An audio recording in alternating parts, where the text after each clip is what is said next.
Indian फुटबॉला खातीर कठीण वेळ। ISL इंडियन सुपर लीग जी सप्टेंबरान सुरू जाताली ती अजून मेरेन होल्डाचेर आसा। सेव्ह इंडियन फुटबॉल वो एकूच बोवाळ इंडियन फुटबॉल प्रेमी आणि फुटबॉल प्लेयर्सांच्या मदीं। AIFFचो नवो टेंडर फेल जाल्लो आसा। ISLाक फंड करपा खातीर कोणूच बिडर रेडी ना आणि तेज्या खातीर AIFF आणि तेजो कमर्शियल पार्टनर FSDL हांच्या मदीं कॉन्ट्रॅक्ट रिन्यूवला खातीर एक वाद चालू जाल्लो आसा आणि खंय ना खंय ISLचो फ्युचर अनसर्टन दिसपाक लागला। त्याच्या उपरांत प्लेयर्सांनी आपल्या सोशल मीडिया हँडलाचेर एक युनायटेड पोस्ट केला। त्यांच्यानी तेतून मागणी केल्ली आसा, we just want to play, let the league begin.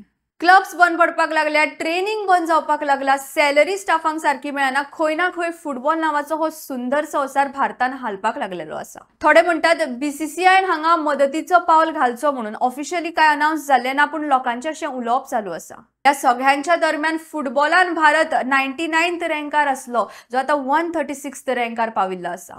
AIFFन सांगल्या प्रमाणे 2047 जेन्ना भारताच्या इंडिपेंडन्साक 100 वर्सां जातली, त्या वर्सा भारत एशियाचो फुटबॉल पॉवर हाऊस जावपाचे हे स्वप्न विजन 2047 एक प्रश्नचिन्ह पडलेलो आसा। ते पूर्ण जातले काय ना, या प्रश्नाच्या मदीं सगळे फुटबॉल फॅन्स, सगळे फुटबॉल प्लेयर्स चिंतेन आसा।